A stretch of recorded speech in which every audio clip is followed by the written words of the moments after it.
আসসালামু আলাইকুম এভরিওয়ান। দেখতে দেখতে আমার আদা গাছগুলোর বয়স আজ 35 দিন হয়ে গেল।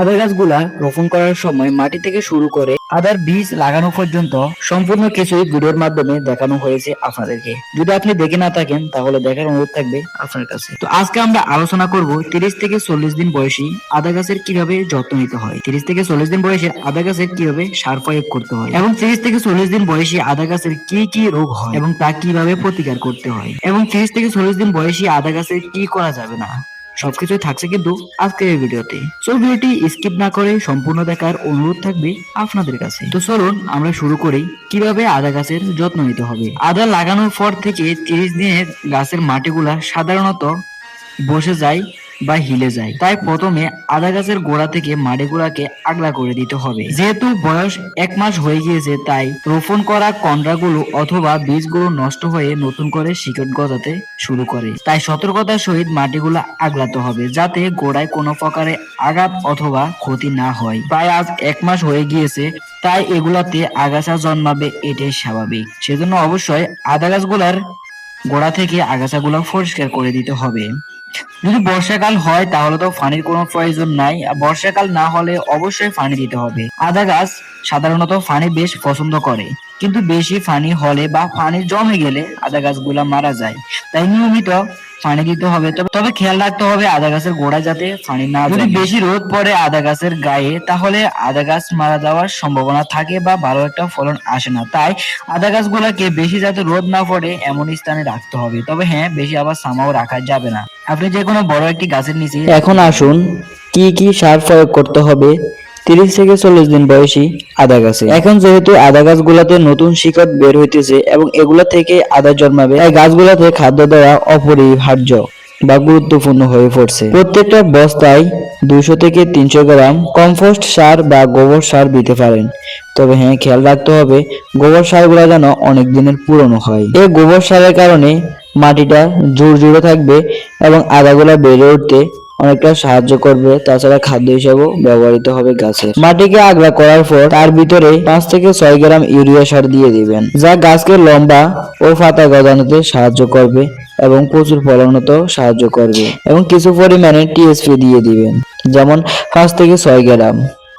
এতে শিকড়গুলা অনেকটাই শক্ত হবে এবং আদা ভালো নামবে।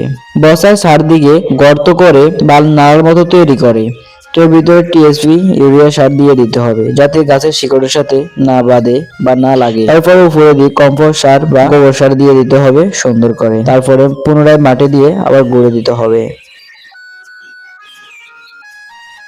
আদা গাছে সবচেয়ে বেশি রোগ হয় 30 থেকে 40 দিনের বয়সের ভিতরে, কেননা তখন ডগা এবং কাণ্ড একবারই নরম থাকে। সেজন্য এখন একটু সতর্ক থাকতে হবে আদা চাষ করতে হলে। 1 নম্বরে আসুন পাতা ঝলসানো বা পাতা ফুটে যাওয়া এই রোগটি হয়ে থাকে। এই রোগটি হলে পাতার মাথা শুকিয়ে বাদামি কালার হয়ে যায়, পাতায় দাগ তৈরি হয়, গাছের বৃদ্ধি কমে যায়। এটি হলে অতিরিক্ত রোদ থেকে সরিয়ে রাখুন, কেননা এটি অতিরিক্ত রোদের কারণে হয়ে থাকে। জমিতে পানি জমে থাকলে অবশ্যই সেটা নিষ্কাশনের ব্যবস্থা করবেন এবং বস্তায় পানি জমে থাকলে সেটা ছিদ্র করে দিলেই এই রোগটি সেরে যাবে। 2 নম্বরে যে রোগটি হয় বা রাইজম রড, এই রোগটি সাধারণত আদা গাছে বেশি হয়ে থাকে। এটি হলে গাছ হঠাৎ ঢেলে পড়ে, গোড়া নরম ও দুর্গন্ধ হয়ে যায়, মাটিতে সব সময় আর্দ্রতা বেশি থাকে। এটি হলে যেটি করবেন, যে গাছে আক্রমণ হবে সেই গাছটি তুলে ফেলে দিবেন, মাটিতে ট্রাইকোডার্মা ছিটিয়ে দিন। পানি জমে থাকলে সেই জায়গা থেকে আদা গাছগুলোকে সরিয়ে ফেলুন। 3 নম্বরে যে রোগটি হয় সেটা হচ্ছে পাতা হলুদ হয়ে যাওয়া। এটি হলে পাতায় হালকা হালকা হলুদ ভাব, শুকিয়ে যাওয়ার প্রবণতা, পুষ্টির ঘাটতি, কৃমি ইত্যাদি দেখা যায়। এটি হলে প্রতি 15 দিন পর পর জৈব সার গোবর সার দিতে পারেন। নৈট্রিক সার খুব কম পরিমাণে গাছের গোড়া থেকে একটু দূরে মাটি খুঁড়ে দিতে পারেন এবং নিম পাতাকে সিদ্ধ করে সেটা পানি স্প্রে করতে পারেন। 4 নম্বরে যে রোগটি হয় সেটা হচ্ছে ছত্রাকজনিত রোগ। এটি হলে পাতায় সাদা ধুলো মতো দাগ দেখা যায়, পাতায় কালো দাগ দেখা যায়, পাতার নিচে আঠালো ভাব হয়। এটি হলে 7 থেকে 10 দিন পর আবার দিন। এটি হলে ম্যানকোজয়েব 2 গ্রাম 1 লিটার পানির সাথে স্প্রে করে দিন 7 দিন পরপর গাছ অতিরিক্ত ঘন হলে তুলে ফেলুন। 5 নম্বরে যে রোগটি দেখা যায় সেটি হচ্ছে পোকামাকড়ের আক্রমণ।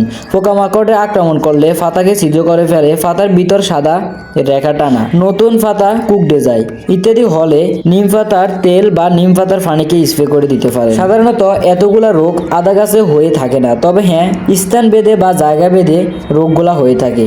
তো যার যে রোগ হয় অবশ্যই প্রতিকার করার চেষ্টা করবেন ভালো একটা ফসল পেতে হলে। এখন আসুন কি করা যাবে না আদা গাছে 30 থেকে 40 দিন বয়সে। 30 থেকে 40 দিন বয়সী আদা গাছগুলা যেহেতু এখন প্রচুর পরিমাণে শিকড় গজায়, এখন এই শিকড় থেকেই মূলত আদাগুলা জন্মাবে বা আদাগুলা হবে।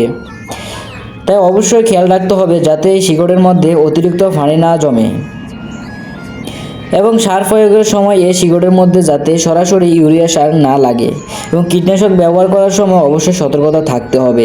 বস্তায় আদা চাষ করলে তো পানি ততটা জমে থাকে না, যদিও জমে থাকে তাহলে অবশ্যই বস্তা চারপাশ ছিদ্র করে দিতে হবে এবং সরাসরি রোদ যাতে না লাগে সেটারও ব্যবস্থা করতে হবে। তো আজকের ভিডিওটি এ পর্যন্ত ছিল। ভালো লাগলে অবশ্যই পরবর্তী ভিডিওগুলো দেখে আসবেন এবং আমার সাথে থাকবেন, এটাই আমি আপনাদের থেকে আশা করি।